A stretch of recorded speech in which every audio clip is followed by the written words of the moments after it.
Okay, we're carrying on with the questions that were suggested at the end of the first interview on Buddha the gas pump. And here is the kind of an emergency-like question that was asked originally there. I'm going to read it off the screen. What about when the energy blows right through the top of your head? My experience at 16 was that it did just that. Suddenly, aware 360 degrees all around me, I received an answer, inverted commas, to any questions I could think of. And it hurt. I saw the outlines of people, things, etc., but the main seeing was energy, constant, unending playfulness of atoms, light creating joy. However, I must not be very advanced because I only achieved a witnessed state. That state lasted for a year or so. I'm still at 55, very sensitive at the top spot of my head. I suppose it's somewhere here. I don't like people to touch it, especially if they are aware of the chakra system. Also, immediately after the experience, I came into contact with many people who could be called evil, although that would not be my word. I've searched for many years for someone who can understand what happened to me. I am now a disciple of a guru, but I don't think he gets it either, although I might be wrong. But there isn't a moment that I am not aware of divinity, even though I go through many emotional states and was deeply affected by the so-called evil. It's like a heartbreak. Whoa, that's a mouthful. Okay.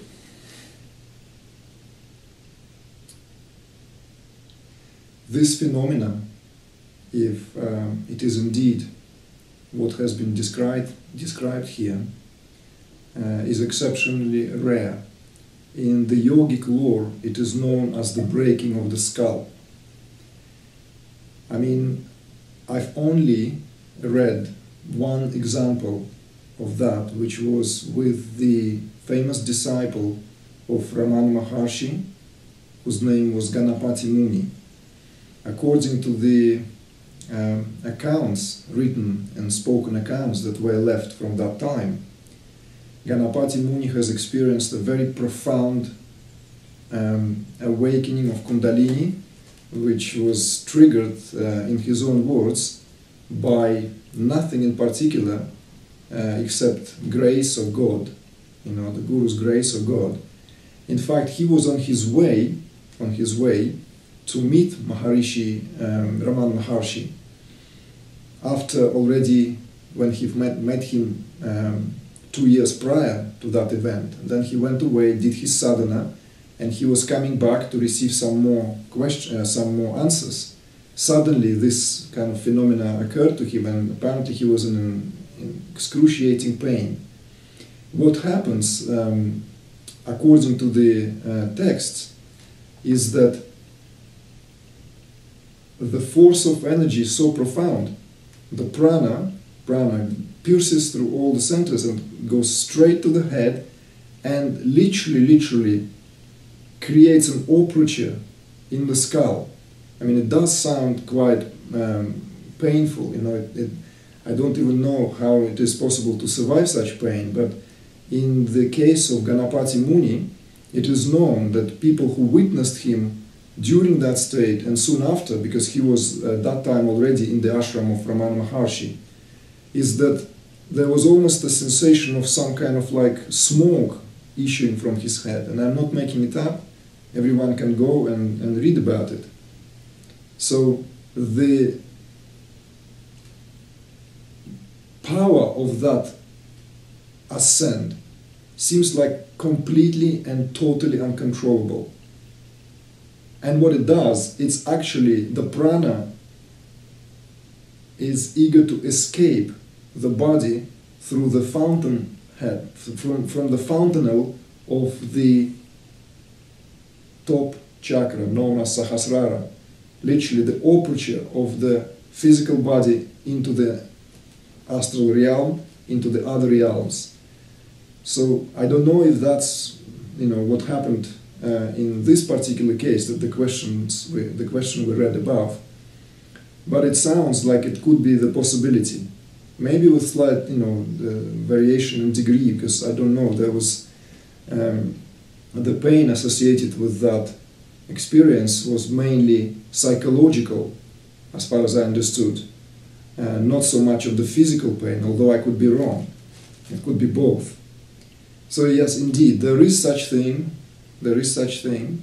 known as the breaking of the skull, and it is very, very undesirable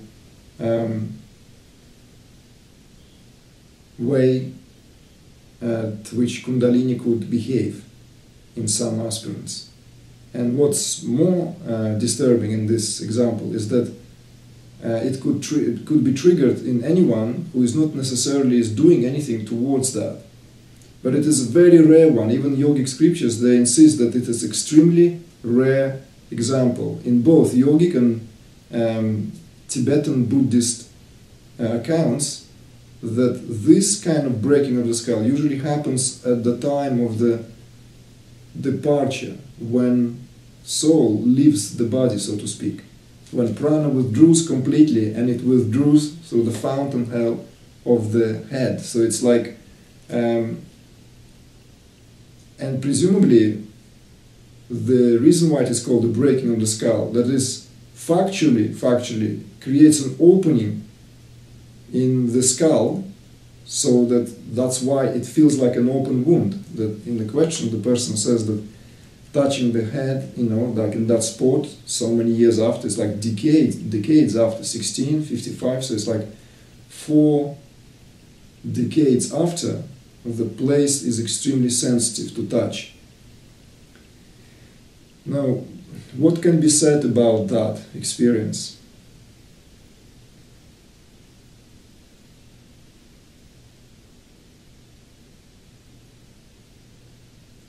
And what one can do in order to reconcile that experience. For instance, in the case of Ganapati Muni, there was this prevalent kind of notion that apparently Ramana Maharshi himself has confirmed that he did not attain full self-realization. And that sounds a little bit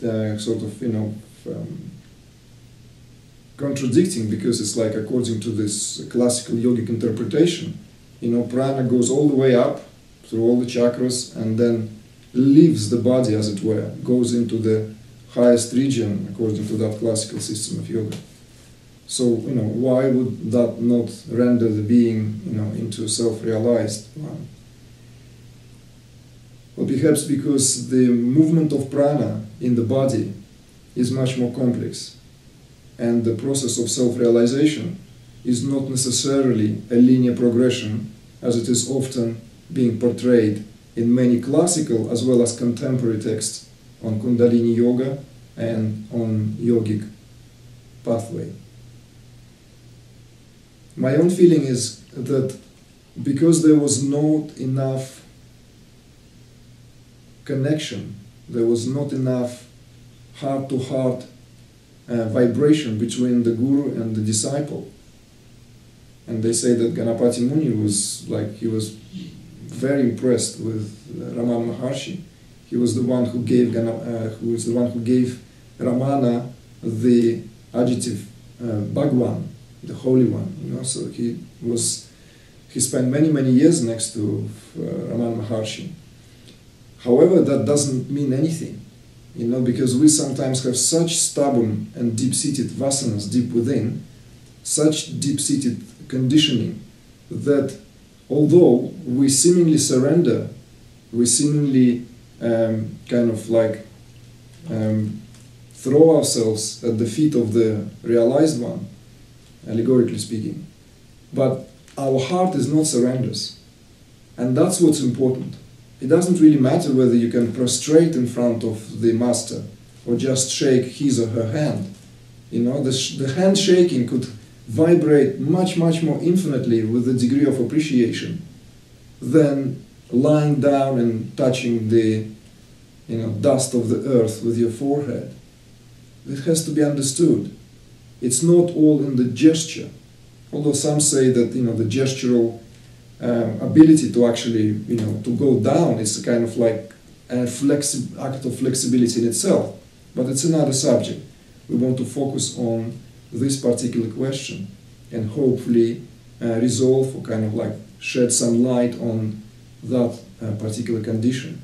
Because as far as I understood, the questioner himself questions the guru that he has at the moment. He questions the guru or guru's capacity to understand.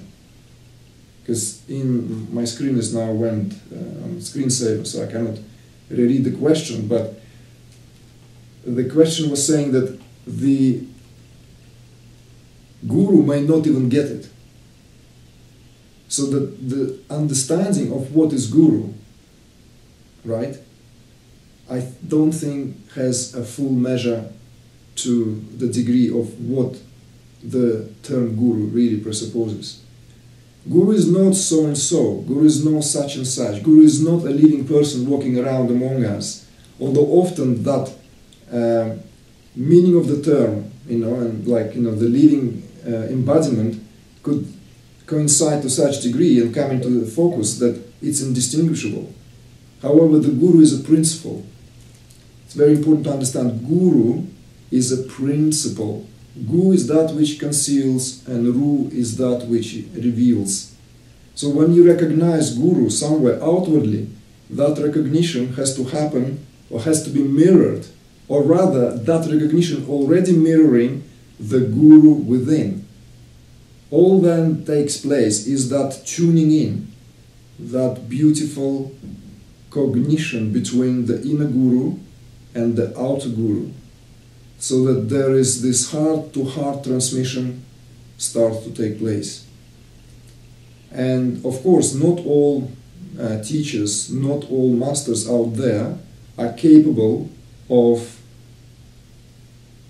completing, let's say, the aspirant. Completing in a sense that not all of us are embedded with that power of the Shakti part where it can drive the process to its culminative stages.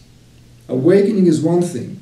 Many gifted teachers have the skills and the energy required to awaken an aspirant, but not many of us have that capacity to complete, to make the journey culminate in where the quest has started. So, in other words, the aspirant is often left with this kind of like dilemma. So what do I do? Go and search for another guru, or like one guru has awakened me, I've been struggling, I've been doing all this, been doing my sadhana, or I resigned from my sadhana. It doesn't really matter, because deep down all of us know that when we are cooked, and ready to be eaten, and all of us know that, when you poke something in to see if the dough is done, you poke the match there, like a stick of wood, and you take it out, it's still raw. We may, try to put a brave face or try to kind of like manifest kind of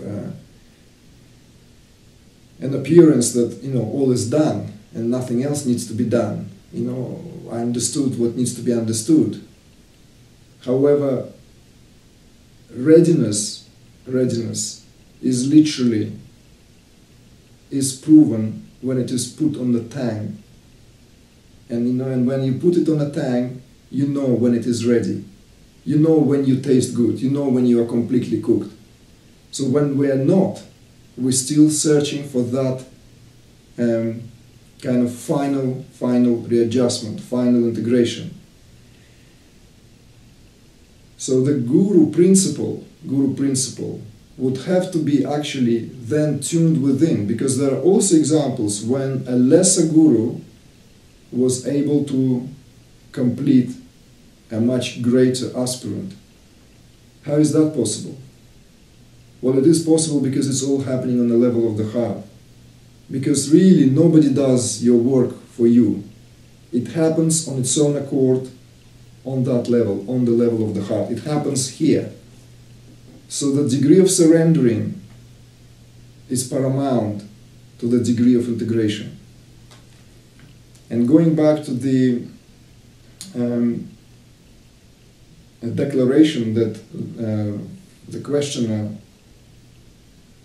declares and kind of, admits that he must have not been a very advanced or what have you, that all what was achieved is a witnessed state.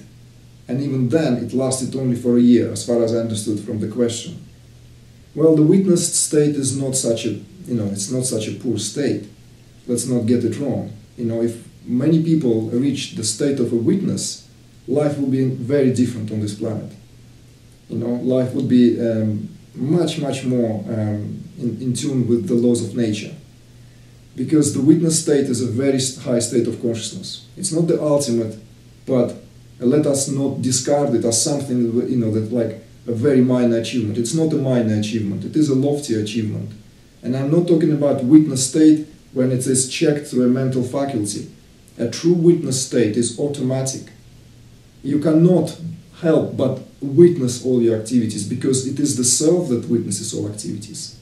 It is the self on that level of consciousness that is witnessing itself through the faculties of its own self.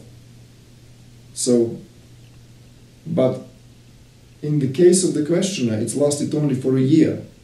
So, which means that all this experience was not integrated enough through what?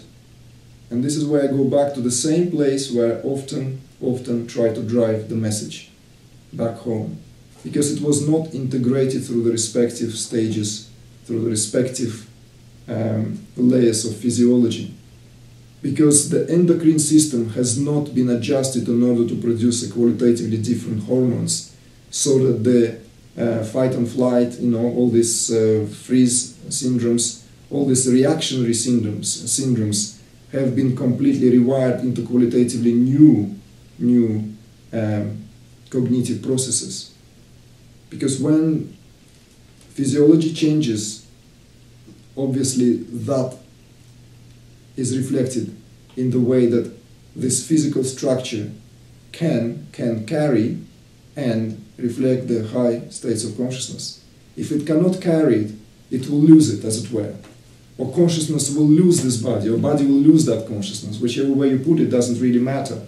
Chicken and egg story. It's just like, this body has to completely be brought to a level where the high states of consciousness are permitted throughout all the fibers and all the cells of this physiology. It is the only prerequisite, and it is the very essence of integration. There's no other integration. If you integrate it on the level of the thought, that thought immediately projects through the entire physiology, because this physiology is inseparable from the greater mind.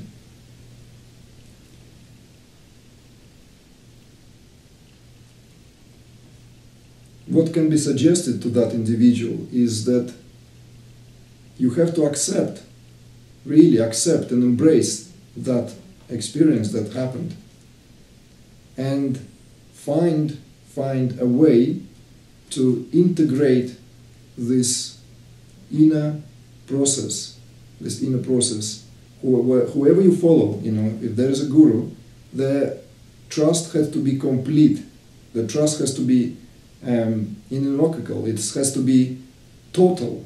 Otherwise, why to have a guru?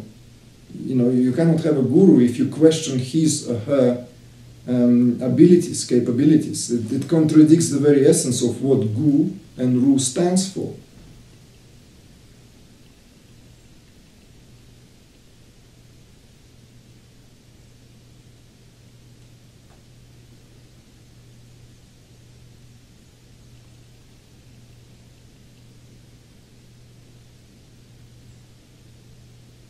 in terms of seeing and experiencing this negative phenomena that was called evil in the inverted commas in the question, it is also quite familiar, and it is familiar to my own experiences within and the experiences of those who have been blessed to be in touch with. Whenever there is, a breakthrough, or let's say when there is this awakening happens and what have you, we are often thrown into the realm where a lot of information is being perceived, a lot of information, from extrasensory perception, and it also depends on where we put our attention. And attention is very important, because wherever our attention goes, our prana goes, because they're inseparable. And our prana has to be utilized only for the highest purpose, to the highest degree. So, for that reason, all these negative experiences throughout one sadhana, all these psychic experiences have to be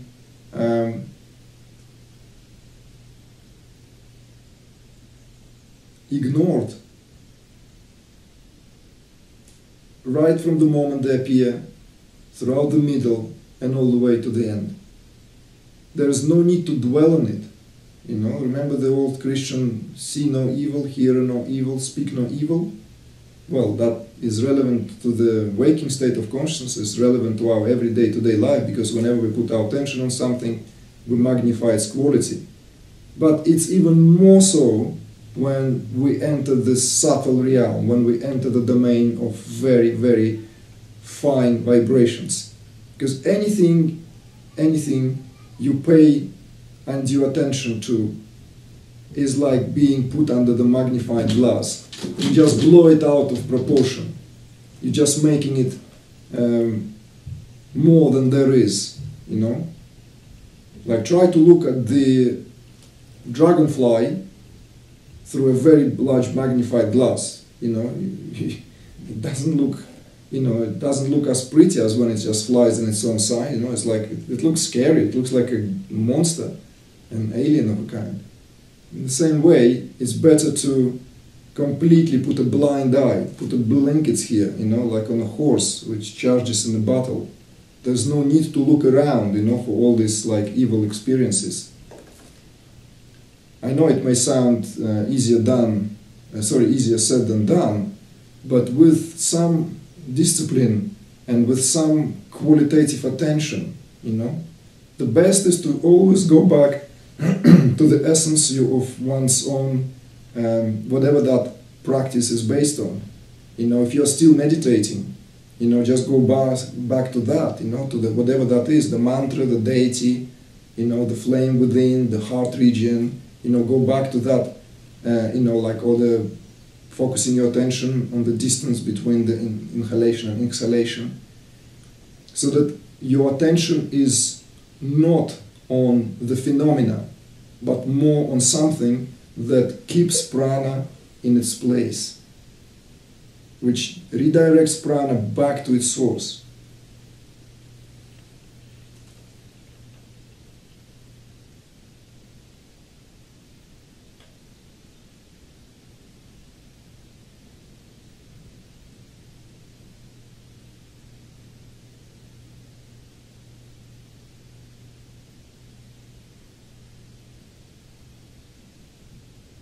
And in any case, I want to finish it with example